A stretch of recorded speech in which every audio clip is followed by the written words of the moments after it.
This feels weird being a solo shot here. Okay, this is weird. Okay, I've never looked directly at a camera before. So, I mean, I'm the guy behind the camera. Yeah. You know what I mean? Hi, my name's Rick Smith. I'm sorry I have to give my talk this way, but my mother's been in and out of the hospital for over a week now, and I think I need to go back to Florida to take care of her.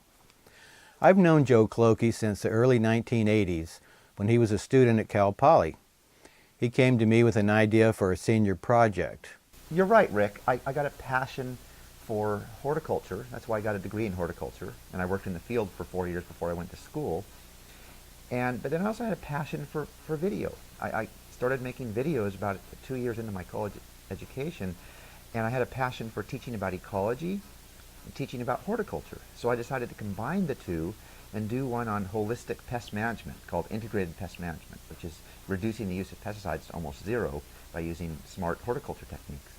At that time, I was a department head of a commercial part of the university that produced and sold educational films and videos all around the world, primarily on the subject of agriculture and horticulture. Joe was a horticulture major, and he was very much into sustainability at that time. He wanted to make an educational video for his senior project. And that video was my first video, it was my senior project, and I was able to sell it to Rick, and he had a very successful run with it. And then, after 2 years of him selling it, he approached me and said, you know, Joe, we have a whole line of horticulture videos and we need other outlets for it. Well, I taught him some things about direct mail marketing that I knew, and because there was no internet back then. We didn't have internet sales. And so I started a mail order business because of Rick. And so I started my first catalog 2 years into my business, and I've been doing a catalog a year ever since. He did a good job, and his business took off. He was producing some really excellent educational videos. I was enjoying video making. I was learning how to frame up great images, how to do good sound, how to do interviews, how to do everything we're doing right here. Every time Joe introduced me to someone, he'd say, Rick was my mentor, because of me teaching him those things. And I later learned that in a much bigger way, Joe was my mentor. But it all starts with a passion, and then takes years of hard work and sacrifice too. We didn't start making a lot of money right away, but we slowly built the company. My department at Cal Poly was closed in 1997. I found other work at the university, but a few years later, when Joe had become really involved with Gumby, he asked me to help out with his video publishing business, which I was happy to do. And it was at this time that I really got to know Joe better, and I also got to know more about his family. I was working in his home, so I was there every day and seeing everything that was going on in his life. And I learned that his mother, Ruth, had Alzheimer's, and Joe was in charge of her care. He told me that she had asked him many years earlier to never put her in a home, meaning like a nursing home, and he promised that he wouldn't. And Joe was a man of his word, and he never did. He had caretakers looking after Ruth in a home. I think it was in Los Osos, and it was at great expense, actually. Now, I was really impressed by this, because near the end of her life, she wouldn't have known where she was. But Joe was a man of his word. He never cut corners or broke his promise to his mother, and he always, no matter what the cost, let her live in this home by herself and visited her and took care of her. Around 2001, he was producing a stop-motion video based on the characters that Ruth had developed called Davy and Goliath. You might remember some of those. And it was eventually shown on the Hallmark Channel. He brought me in on that project as both production manager and then later on as editor.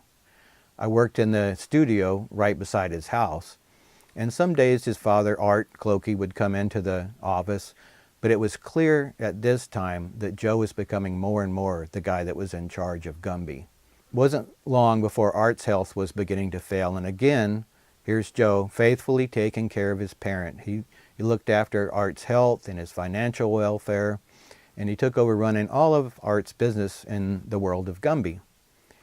Even though I'm 7 years older than Joe, I saw him go through elder parent care issues that I would soon face myself. And I've always looked back on what Joe did as an example of how to do it correctly. Here's where Joe became my mentor. Like Art, my father was a very well-known celebrity, really, in Florida, particularly in in the area of literature. He was a great public speaker, but one of his novels is practically the Bible of Florida. And also, like Art, at this time his health was failing, and it was either he was going to sink into retirement and probable obscurity, or I would have to take over just like Joe did, which I have. I've often looked for inspiration at how Joe did this with Art and Gumby, and it really inspired to do this with my dad. I got to see a new side of Joe in that office.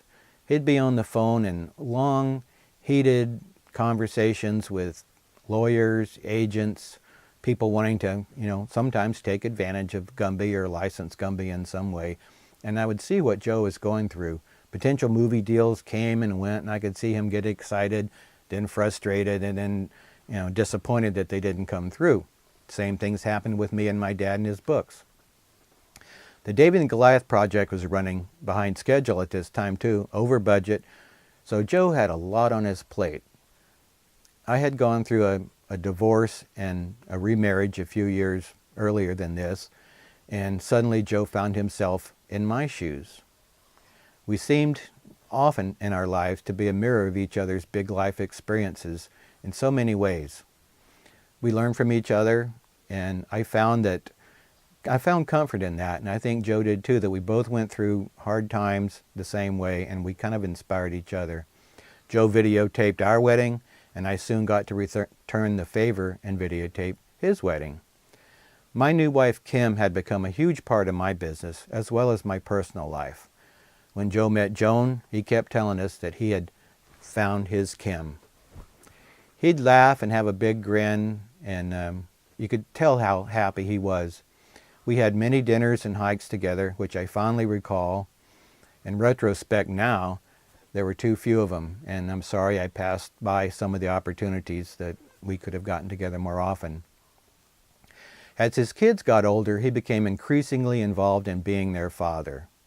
Whether it was sporting events or music activities, he was always there for them. His Facebook page is full of beautiful photos of the many trips they took, and they took vacations every year, whether they had the money to do it, whether money was tight or not, and quite often it was often pretty tight, I know that. But he always seemed to be able to manage vacations, especially trips that took his family back into nature, which Joe always, like I said at the beginning, Joe always loved nature, ecology, trying to, preserve nature. The point I hope to make in this talk is that Joe was such an honorable person. He really wanted to improve the world with his videos, keep Gumby alive, and honor his father, and I think he did all of that. Despite his commitments, he never lost sight of his love of his family. The family always came first. I helped Joan put together the video you'll soon see. We looked at over 100 photos. You cannot look at those photos and not see that Joe lived life large. There was lots of travel, fun, friends, projects, and exciting times. When you see those, look at how much Joe is smiling. He lived a happy life. Shasta, Sequoia, and Sage have become such amazing people. I'm so sorry that your father is gone from your life so soon. Joan, you're one of the strongest people I've ever met.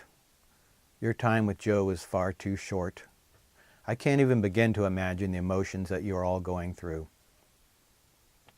But I know that you're going to be okay. You had a great teacher.